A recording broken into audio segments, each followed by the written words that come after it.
Yo, surfs up. It's Rumor and Innuendo Monday. I'm Dominic D'Angelo of adfreeshows.com, scoops.com, several other outlets. But I'm here today, as usual, with Robert Karpelis, WD creative_ish.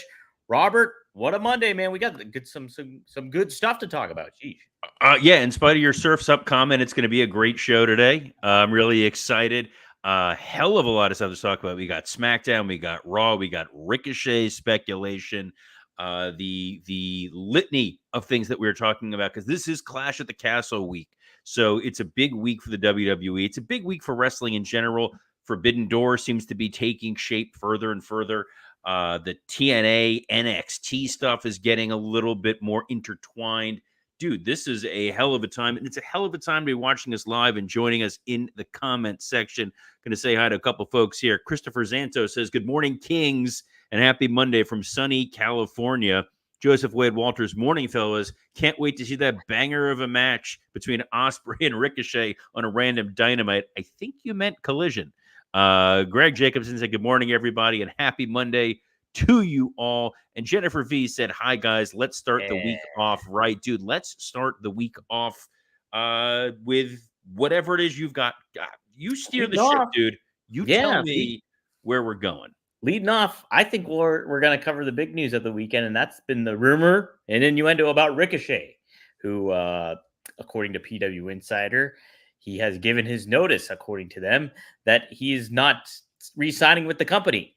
And then, but, you know, things are up in the air. Who knows? It's like free agency is free agency. His contract is not yet expired with WWE, but an interesting added element to this is that he did happen to drop the WWE Speed Championship, spoiler alert, to Andrade on SmackDown at the SmackDown taping. So could mean some things to come. Maybe they're just prepping for the storm that might happen.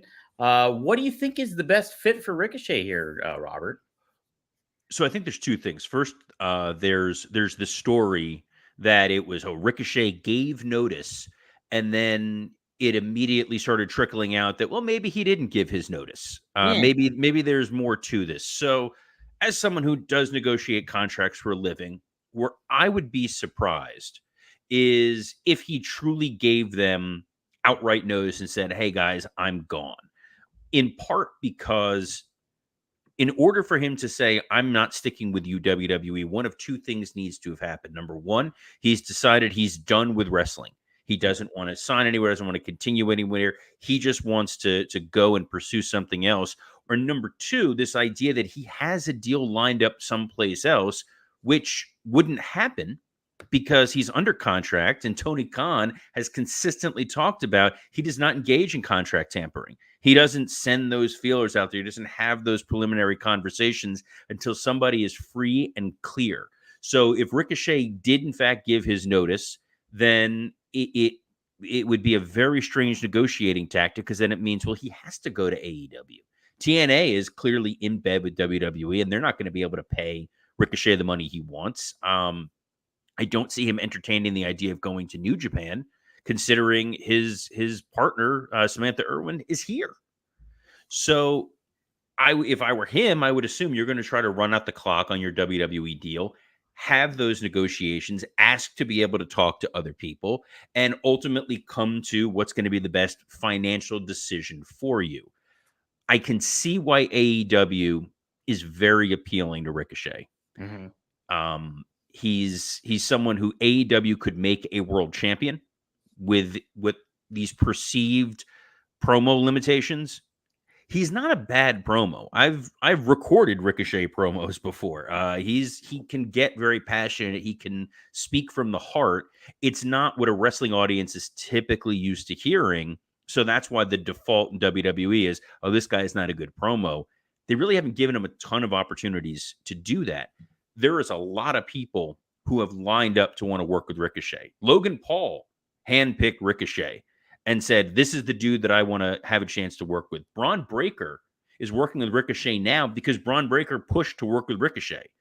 We see the chemistry that Ricochet has with Ilya Dragunov. Right. We see what he has with Gunther.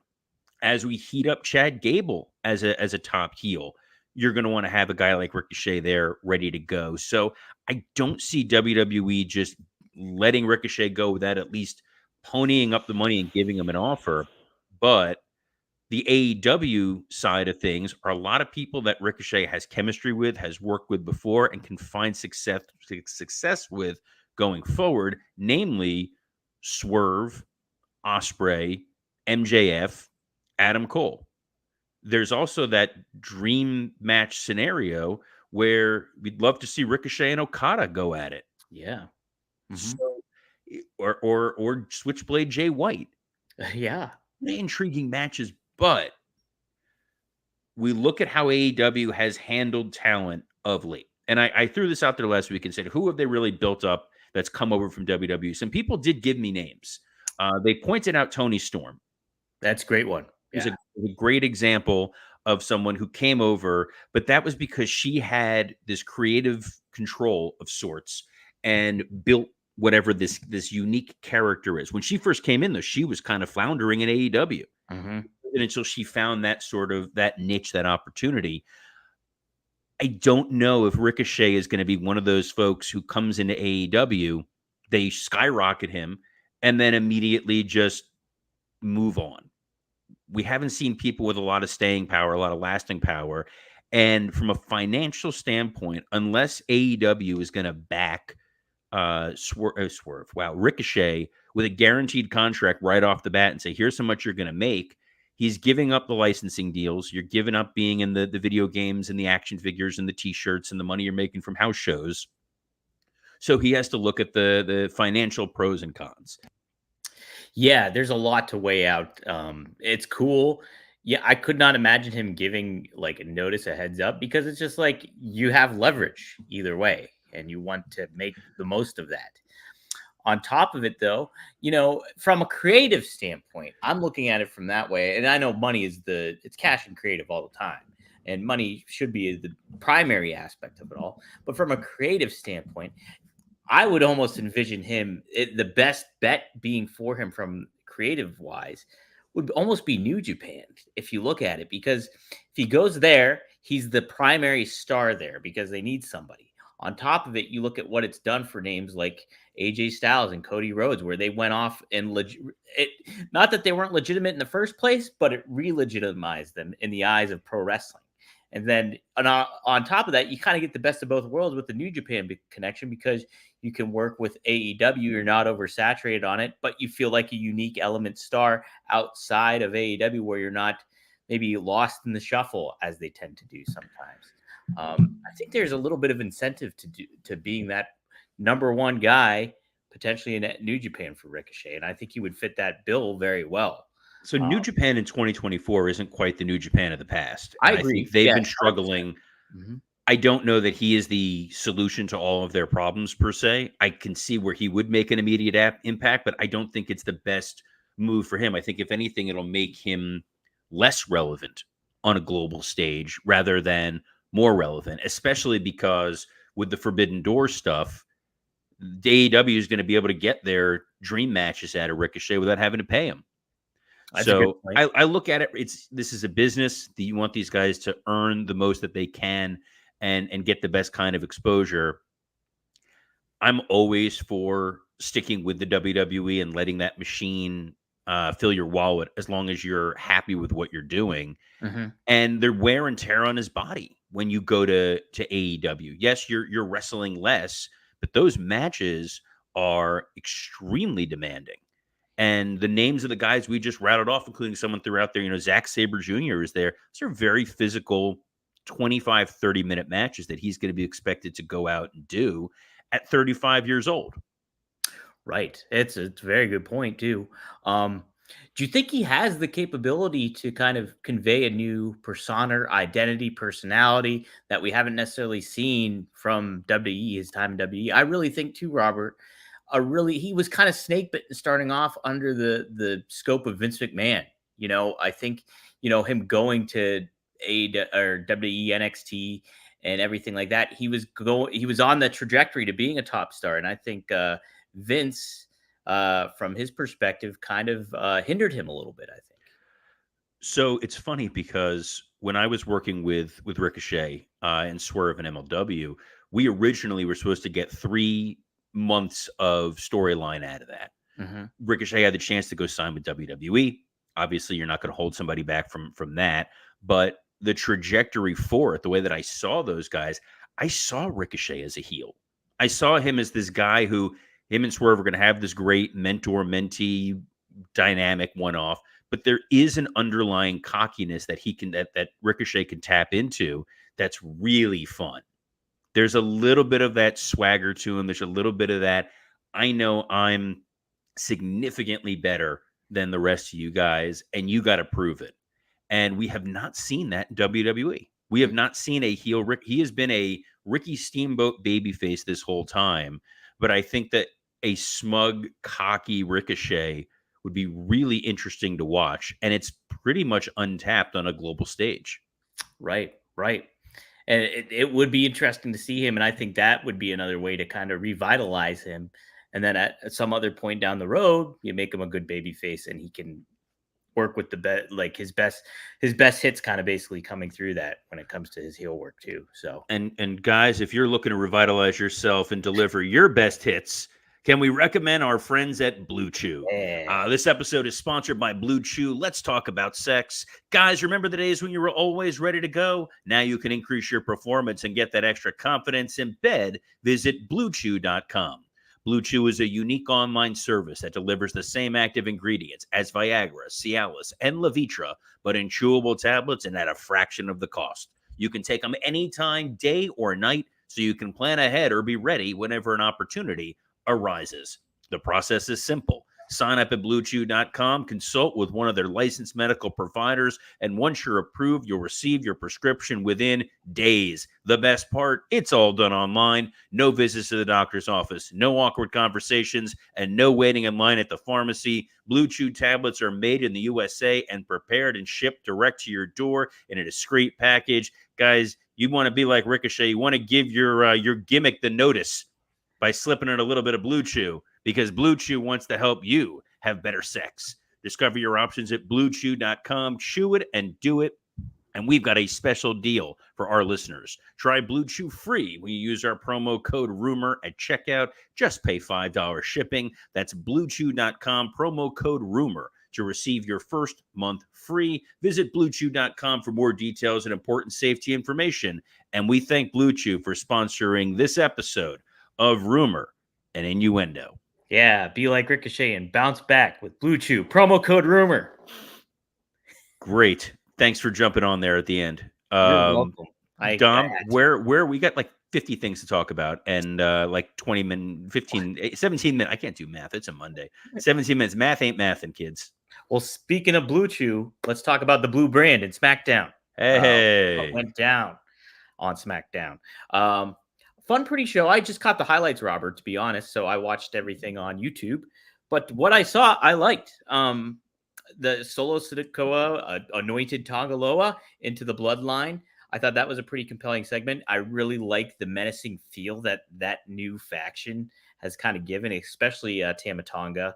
And I think it adds to the menace that's going on there in comparison to the previous heel version of the bloodline. And people were clamoring for Roman Reigns too. You always want to see that. The We Want Roman chants, which started seemingly organically, which is tremendous to see, has worked well. It feels like there's an anticipation for when he returns, but at the same time, you have Solo Sikoa who keeps saying he's acting under permission from someone. So maybe it is Roman who's blessing this new, more dangerous, more decidedly sinister version of the bloodline. They continue to do these Street Profits matchups with Tama Tonga and Tongaloa. In this case, it was a 6-man tag. And I love the chemistry with these two teams. They're not afraid to be physical with one another. They're not afraid to do a variety of different styles. It's something that's going to be really cool to see develop over the weeks and months and hopefully years over on SmackDown. Elsewhere, the show was relatively successful, I think, overall in advancing where we're getting to for Clash at the Castle. The Carmelo Hayes LA Knight match I thought was very good. Carmelo showed that he can work with just about anybody, and guys, LA Knight is literally just about anybody. And in the main event, the 6-man tag, like I said, super physical. The women's tag match, Bianca and Jade versus Candice and Indy, was fine to advance the 6-woman, 3-way tag, whatever nomenclature we're using for Clash at the Castle. And the Cody AJ stuff I thought was super successful. This idea that Cody was chomping at the bit, waiting to get his hands on AJ. We're getting an I Quit match at the PLE. Totally happy with it. And Logan Paul was competing at a Tetris tournament this past weekend. That's right. And I don't know. I didn't see how he did, but I don't either. I don't know how he did. big But Tetris mark. let me tell you, though, how he did in that promo was amazing. I love Logan Paul. I think he is great. He is what LA Knight wants to be. I think when it comes to getting a character over and really leaning into that identity, he's a lot of fun to watch. And I think he just does 100% of what you're expecting as him as a chicken shit heel. It's good stuff. It's, he's one of my favorite aspects of pro wrestling right now is Logan Paul.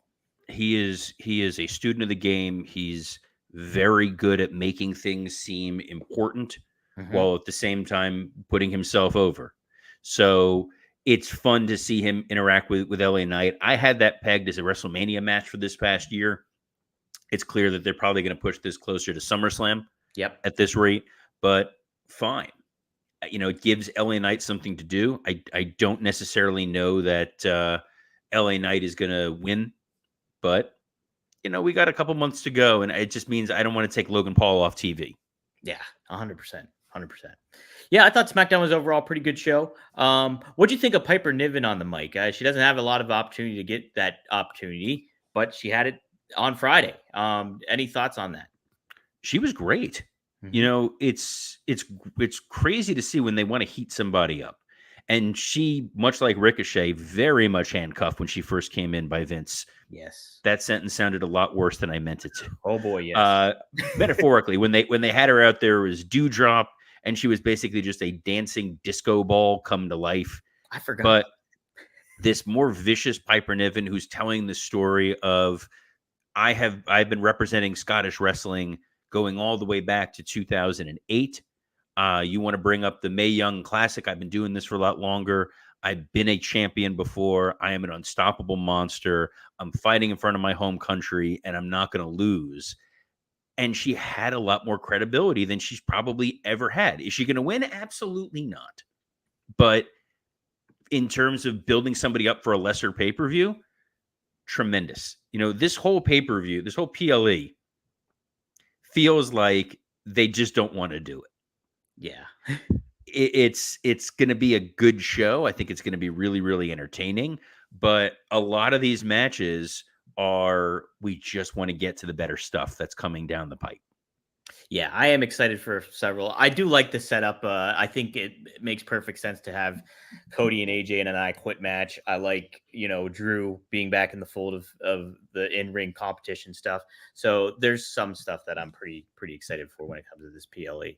I'm happy for Drew getting because this is a rematch technically from a WrestleMania match, even if it was like a 17-second match, but it's heel versus heel.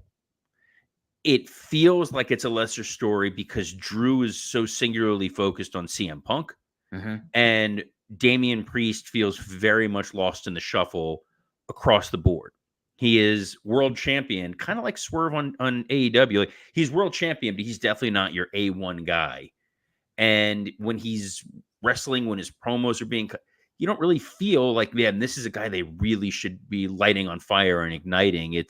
He's fine, he's capable, but he's clearly a placeholder for something different, something better. I don't see that being Drew at the PLE, because I think you got to get to Drew and Punk, and I don't think that you want Drew and Punk for the title. Yeah, because that's just hot shotting to hot shot. But you're giving the audience in Scotland somebody to cheer when you don't want Drew being cheered, and they're not going to cheer Damian Priest. So I'm a little concerned, and I don't know how great that match is going to be. I'm sure it'll be good. It'll be physical, but it's not going to be this incredible, oh my God, I got to see kind of match. The rest of the card is going to be solid, but there's a lot of question marks. And I think the number one question mark is whether or not Chad Gable's still going to be around. Yeah, that's true. I mean, he's on top right now. It seems to face Sammy. And yeah, we mentioned Piper and Bailey going at it, and then Cody and AJ. So yeah, it seems like a good rock solid show. But yeah, it's not necessarily the big focus as we head closer to SummerSlam. I'm sure we'll get some preview of what's to come at the go home here of Drew and Damian tonight on Raw. Also on tap is Sammy versus Otis, Dragonoff taking on Braun Breaker, Lyra Valkyria taking on Io Sky. Hey, you got it right. I got it right, and that's it. That's all. That's all that's advertised there, Robert. That's all I would imagine is going to be advertised. And again, not to get too creative brain while looking at it, you're probably going to have some sort of go home segment for Priest and Drew telling the story without telling the story, because you can't commit one way or the other to Damian Priest being a heel or babyface. You really can't commit fully to Drew cutting a full-on heel promo, because he's still masquerading as this idea of, when I'm in front of my home country, they're going to be cheering for me. So you're threading an odd needle. And then the rest of Judgment Day, they feel a lot lesser than. Without Rhea Ripley, without Dominic Mysterio able to wrestle, it's left to Finn and JD McDonough, who are feuding with Braun Strowman, Yeah, which that dude is just grim death when you have to feud with him. Then you got Carlito, who's sort of a member, but sort of not a member. And I don't think the audience cares enough one way or the other. In the summer, the audiences do kind of wane a little bit. So you have to give them something meaty and exciting. The women's division on Raw has been, unfortunately, rendered pretty anemic. Again, Rhea's out. Becky's not under contract, so she's out. Nia, who was a big focus on Raw, is now over on SmackDown. You have 4 of the women on the Raw roster focused on the women's tag titles. Then you've got Damage Control, who are heels. They can't go up against the heel Liv Morgan. On top of which, you have Asuka, who's out hurt.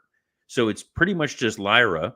And Lyra's already declared herself for the women's Money in the Bank, so she can't challenge for the Raw women's title, because she needs to be the person that you hope is going to win the women's Money in the Bank. It doesn't leave you a lot of options. So Liv is just kind of left with making out with Dominic Mysterio.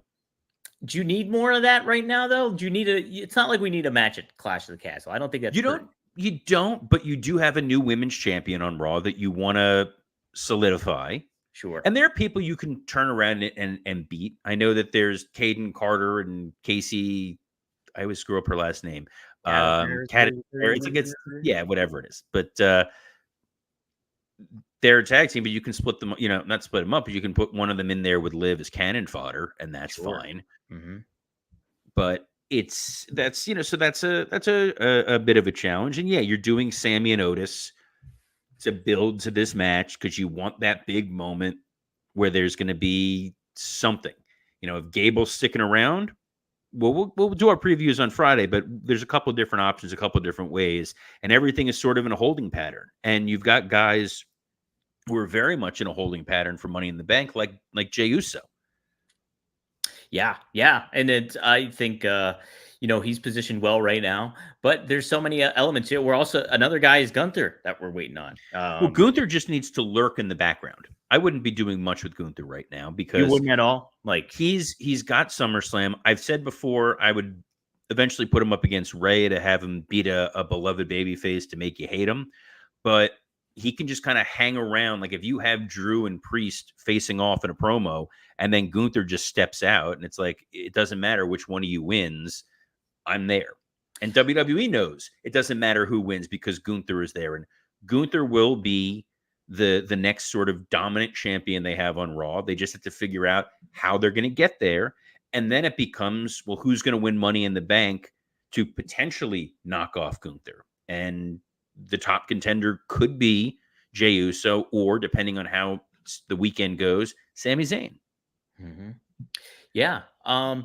Is Punk going to be healthy by Money in the Bank? How healthy does he need to be? Yeah, I guess it's true. If you have Punk cost Drew the match, mm-hmm. let's say, and then you get to Drew making it into Money in the Bank, and then Punk costs him again or something like that. Yes, it's repetitive. I don't love that, but depends on how healthy he is. And Money in the Bank is obviously a very special show for CM Punk. He Yeah. is sort of the guy who helped put that pay-per-view on the map in a lot of ways. So it'll be interesting to see at the very least. But what I do like about Punk is while he's been out, while he's been hurt, he's been down at NXT and he's been helping those kids out. Yes, and he was on an after a clip after NXT Battleground where he was trying to give some advice to Roxanne Perez, and she blew him off. Basically, it was like, no, you're a hypocrite. Basically, she called him, and so getting them incorporated into that, it's pretty cool to see a top star like Punk being in that mix, even if it's just as a side clip or whatever, on there. So I like it. I like him down there. I think because he's someone who, for all of the people who want to fault Punk, and there's a number of reasons for people to want to fault Punk, he can definitely rub people the wrong way. He can definitely be abrasive. He is a dude who loves wrestling, and it's like an abusive relationship because he can't get away from it even when he tried and wanted to. Yeah. And his second favorite thing beyond just getting a chance to perform on his own is wanting to help younger guys. Mm-hmm. And that was what he thought he was doing in AEW. It's what he tried to do with a number of people. It's what he tried to do with Collision overall. And that was kind of what he was trying to do with Jack Perry. Mm-hmm. It's what he was trying to do with Ricky Starks. It was what he was trying to do with a lot of their roster. It was kind of, let me see how I can help you. Let me be the learning tree, which people think Jericho is just taking shots at Punk. But I think for the kids in NXT, they grew up with CM Punk. Yeah. I'm an old man. You're almost as old a man as I am. Yes. To me, Punk was like the young guy in OVW that we were trying to bring up. But for that generation, like that's it was 2005. So 19 years ago, some of these kids were like 4, 5, 6 years old watching CM Punk in the same way that I watched Hogan. It's crazy. So it's like they look at him like this dude is who shaped my wrestling fandom. I'm going to sit and I'm going to listen and I'm going to learn from him. And I love that he's willing to do that and excited about doing that and passionate about what this new generation can deliver. NXT had their event last night, their Battleground. We're not going to really delve too deeply into it, but they had the TNA relationship extend and continue, which was cool. Mm-hmm. I think that having Dana Brooke there was kind of weird, a little funky, since they just showed her the door, but and she's also literally just doing a Tiffany Stratton and Toni Storm combined gimmick. The Ethan Page Trick Williams main event, from what I caught most of it, was just sort of there, but you didn't have enough chance to really heat that thing up. So we'll see where they go. I think NXT is still finding its footings. And yes, to Cammy Star, Robert is yelling at clouds now. When am I not yelling at clouds, guys? I'm the grumpy old man who wants to tell you kids how it should be. But if you like listening to grumpy old men tell you about wrestling, can we recommend Greg Gagne and Magnum TA Straight Talk with the Boss, which is produced by our friend Mr. Dominic D'Angelo. That's right. And it's so funny you said that because we literally called them grumpy old men on the show the other day. So Tuesday, yes, it dropped everywhere. And we talk about MJF. He's our big focus of the episode. But we answer a whole lot of other questions too from fans live in the chat at the time. So it's a very extremely fun episode. Really funny. Great perspective. So go to fourhorsemanetwork.com. Tune in on Tuesday. You can catch it early on OneTrueSportTV.com. Same with RVD. He drops today later on, and we chat about plenty of stuff from his friendship with Umaga, some great stories about Test. He talks Carney, and it is very fluent in Carney. It's very amazing. I have to clip it up. It's so good. But go to RVDTV.com, 4:20 p.m. Eastern Standard Time, and you can catch that on there. So there you go. Robert, Working Stiff was fun. We had a big Patreon this week too. We did. Yeah. So Working Stiff main show is out, available wherever you get podcasts. On the Patreon, it was myself and Scott Chaplin talking the death of WCW, delved into the legacy of Hulk Hogan, talked a little SmackDown, and Dan St. Germain gave his 2 cents in as well. That was a lot of fun. And this, guys, a lot of fun every Monday through Friday at noon Eastern to join you for Rumor and Innuendo on a plethora of platforms, including the WWE Creative_ish X account, the Dominic D'Angelo X account, the SD Scoops X account, the Working Stiff X account on YouTube, and Rumor and Innuendo, Working Stiff, and when not being clogged by that damn Jeff Jarrett on the Ad Free Shows YouTube page.